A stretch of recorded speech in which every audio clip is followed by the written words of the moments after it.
Cordial saludo. Soy Juan Felipe Montoya, docente del Departamento de Ingeniería de Materiales de la Universidad de Antioquia en el curso Fenómenos de Transporte. En el video tutorial de hoy ampliaremos la discusión sobre el ejercicio número 12 visto en la clase presencial del curso, que corresponde al ejemplo 3.6, capítulo 3, sección 3.5 de la página 103 del libro de Fundamentos de Transferencia de Calor de Incropera.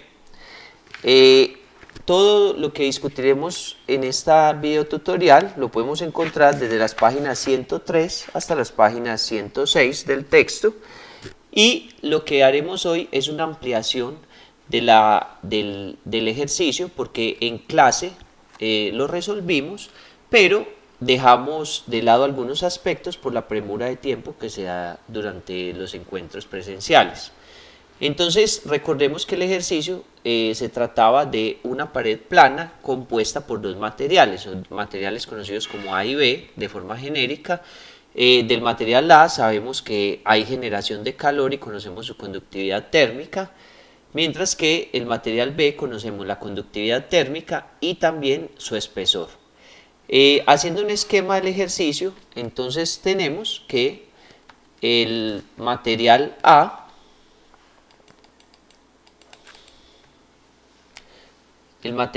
tiene generación, sabemos cuánto calor se genera, la conductividad térmica, el espesor.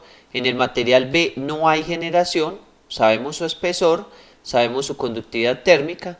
El material A, la frontera, es adiabática, es decir, no hay transferencia de calor por este lado, mientras que en el material B hay exposición a un fluido, que en este caso es agua, y conocemos las propiedades, su temperatura y el coeficiente de convección. Entonces, sabiendo todas estas condiciones del sistema, recordemos que siempre se debe plantear, de acuerdo a la metodología de resolución de problemas, cuáles son las incógnitas y qué se debe encontrar. También entonces, en clase no planteamos las suposiciones para este sistema. Sabemos que estamos en estado estable, tendríamos conducción unidimensional en X, no hay una resistencia de contacto insignificante en la interfaz entre la pared A y B, la cual estoy señalando con el cursor, y tenemos que esta pared es adiabática. Además, las propiedades son constantes en cada uno de los materiales, es decir, la conductividad térmica de A es constante y la conductividad térmica de B, que es de este material, es constante. Recordemos que se realizó un balance global de energía y se tenía, en resumidas cuentas, que el flujo de calor es igual al calor generado por la longitud de la pared A. Ese flujo de calor es el calor que entra a la pared B. Cuando se realizó el balance para la pared B, se tenía que la energía que entra es igual a la energía que sale, y eso se refleja en que el flujo de calor que entra, que proviene de la pared A, va a ser igual al flujo de calor que se disipa por convección en esta frontera del sistema. Con esto tenemos la ecuación de balance 1 y la ecuación de balance 2. Estas ecuaciones se igualaban, y al igualarlas encontrábamos una ecuación para la temperatura externa de la pared B. En esta ecuación podemos ver que la temperatura de la pared depende del calor generado, es inversamente proporcional al coeficiente de convección, y a la vez también depende de la longitud de la pared A y de la temperatura infinito, que es en este caso la temperatura del fluido exterior. Habíamos encontrado que para este caso la temperatura exterior es 105 grados, pero entonces cabe preguntarse ¿qué ocurriría si el coeficiente de convección cambiara? En este caso tenemos un coeficiente de convección de 1000 vatios sobre metro cuadrado Kelvin. Según la tabla 1.1 del capítulo 1, esto corresponde a un coeficiente de convección forzada para líquidos. Si lo que tuviéramos en este caso como fluido fuera aire, por ejemplo, entonces tendríamos un coeficiente de convección mucho menor. ¿Qué pasaría en ese caso con los materiales? En el libro de Incropera se ha calculado cuál sería el perfil de temperatura en ese caso. Lo pueden ver en la página 105. Aquí vemos la gráfica y vemos que si el coeficiente de convección es menor, miremos que este sería el perfil de temperaturas cuando el coeficiente de convección es 1000. En cambio, el perfil de temperaturas cuando el coeficiente se reduce a 200 nos da que la pared A, en este caso desde x igual a 0 hasta x igual a 50 es la pared A, y la pared B están sometidas a una temperatura mucho mayor. En vez de la temperatura variar, como en el caso que habíamos calculado, desde 105 grados en este punto hasta 140 en este punto, las temperaturas ya rondan los 450 grados. Esto tiene implicaciones porque podrían fallar los materiales de los que están compuestas las paredes.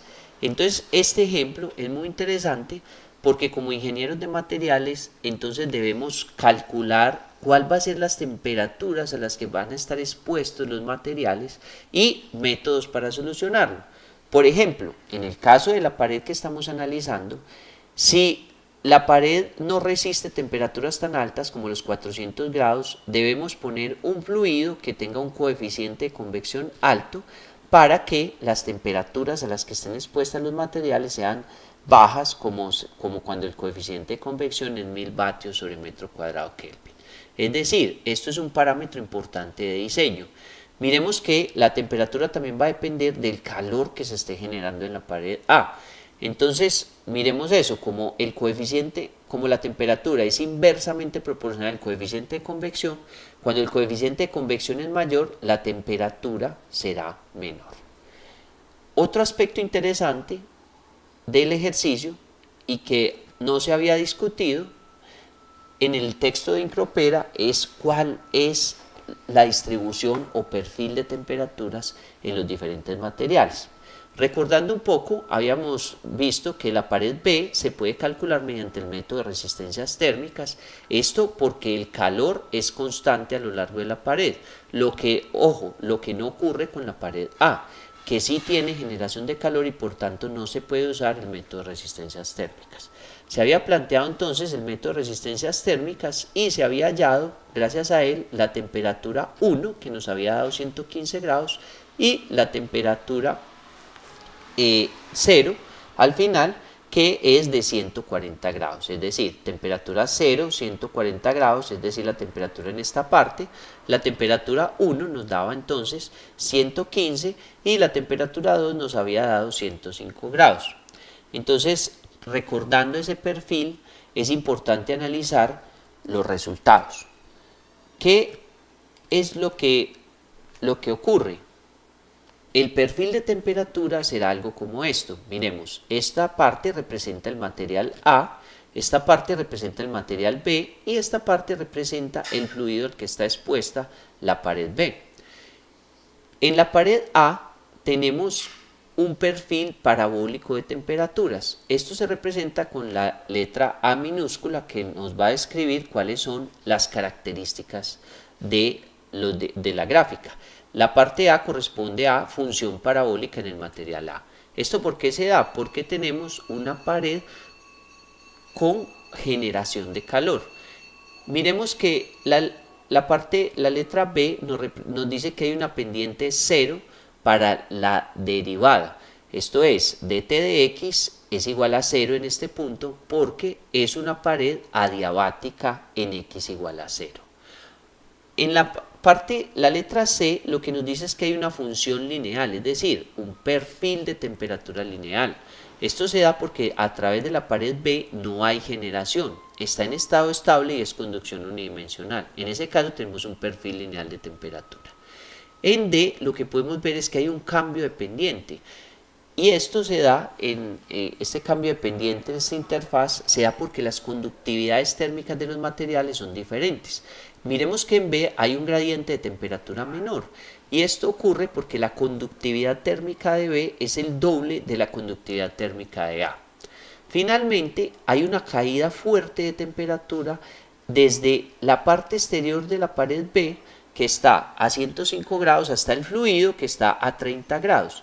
Esto se representa con la letra E minúscula y ese gradiente tan elevado se debe a que la resistencia a la convección es muy elevada, la resistencia térmica de convección es muy elevada comparada con la resistencia de conducción tanto en la pared A como en la pared B.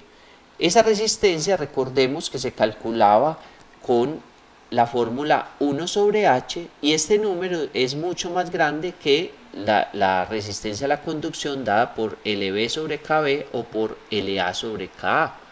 Entonces ustedes mismos pueden comprobarlo, y esa resistencia tan elevada es lo que nos explica, esa resistencia térmica grande, es lo que nos explica que el gradiente de temperatura sea tan alto entre la parte exterior y el fluido. Entonces, estos aspectos se pueden profundizar, también aparte de este video tutorial, se puede leer el texto de Incropera, recordemos, desde la página 103 hasta la página 106. Es importante que ustedes resuelvan las preguntas que aparecen planteadas para el ejercicio, para poder ir más allá. Como siempre lo hemos dicho en clase, a cada ejercicio se le puede sacar mucho más análisis, mucho más jugo, y se pueden hacer preguntas para poder ir más allá en el aprendizaje. Por ejemplo, ¿cuál sería el efecto sobre la distribución de temperaturas de un aumento en el calor generado, de un aumento en Ka, es decir, en la conductividad térmica del material A, o cuál sería el efecto en la distribución de temperaturas de un aumento en Kb, es decir, la conductividad térmica en el material B? Entonces, se debería dibujar un perfil de temperaturas si se varía cada una de esas variables. Hasta aquí entonces este video tutorial, y espero que entonces repasen este ejercicio y lo podamos discutir en clase si tienen algunas preguntas adicionales. Muchas gracias y nos veremos en un próximo video tutorial.